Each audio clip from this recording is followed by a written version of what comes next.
I'm Amy Cherry. This local news is a service of Flagler County's Toyota dealer, Beaver Toyota, here to wow ya. In a surprise reversal, the Flagler County Commission has unanimously approved spending nearly $250,000 on a pair of buildings for Sheriff's Office operations. Just 6 weeks ago, commissioners had opposed the plan. Construction will take 3.5 months on the nearly 9-acre parcel of land on Justice Lane near the jail and the law enforcement training tower. One building will be 500 square feet, while the other will be 3,500 square feet for evidence storage. A gun range will also be built on site. But still, the solution remains temporary. County Facilities Director Heidi Petito called the buildings permanent structures the county will own and use differently once a resolution is reached for the Sheriff's Office Operations Center. Employees were evacuated from their previous building on the site of a former hospital after dozens filed workers' comp claims saying the building made them sick. Those claims remain unresolved. This portion of Flagler's Morning News brought to you by the Daytona Beach International Airport, Delta Airlines nonstop to Atlanta,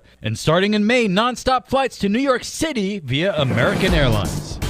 What we're doing is exactly what the voters voted for. Last November, Florida voters passed one of the largest expansions of voting rights in decades. A constitutional amendment restored voting rights to 1 million felons who've served their time and completed the terms of their sentence. That means probation and parole, as well as paying court fees or restitution to victims. State Rep Paul Renner, who represents the 24th District, which includes Flagler County, says that's where a lot of misinformation is coming about the new law. He spoke on WNZF's Free for All Friday. They have decided to call it a poll tax. They've decided to say that we're attacking people who can't afford to complete their sentence. And I can tell you, of the 8.2 million voters that voted, they didn't know that the rules were going to be changed after the vote and that the amendment would be changed by the proponents after the vote. And that's exactly what's happened. Now they're coming to us and saying, no, if somebody can't afford to pay their restitution or their fines and fees, they shouldn't have to. They should be allowed to vote. Let them take it to a civil judgment lien and let the victim chase them for the rest of their lives. Inmates who committed murder or felony sexual offenses are ineligible to ever have their voting rights restored. To hear the full interview with Renner, check out the Free for All Friday podcast on WNZF.com. A man flees Flagler County deputies by both water and land. John Arking reports. A Palm Coast man was arrested after fleeing from a Flagler County Sheriff's deputy who attempted to conduct a traffic stop on the man's vehicle. 22-year-old Tyler Sweeney allegedly fled at a high rate of speed before crashing into an AT&T box on Ray Drive in Palm Coast. Flagler County Sheriff Rick Staley jumped out and ran, swam across the canal, got to his house where we met him and arrested him. So not only did he now face multiple charges, we found a firearm that serial number removed, felony trafficking amount of marijuana, but he went to jail on all those charges, plus being tired and wet. Sweeney, who admitted to running from deputies because he did not have a valid driver's license, was booked in the Sheriff Perry Hall inmate detention facility, where he's being held in a $12,000 bond. From the WNZF Newsroom, I'm John Arkin.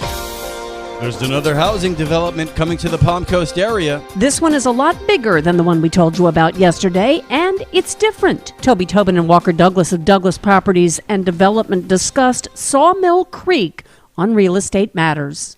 Tobin said the development, which will boast only single-family houses, is on Route 1. If you haven't driven up US 1 North, this is between Matanzas Woods Parkway and the Egg Museum, but on the other side of the road. Douglas said Sawmill Creek is a big project. It's huge, and the thing that I'm most excited about is the variety of housing options there. I think they're going to appeal initially to family level, entry level housing. He said it'll be a St. John's commuter community. Douglas said there will be about 19,000 homes in the development when it's complete, but that there will be no multifamily units and no commercial space. You can hear Real Estate Matters on Saturday mornings at 11 on WNZF, and you can hear the full interviews on the podcast. It's available at WNZF.com. Tomorrow, the first multifamily building permit issued in Palm Coast or in Flagler County in more than 4 years. From the WNZF Newsroom, I'm Deb Albertson.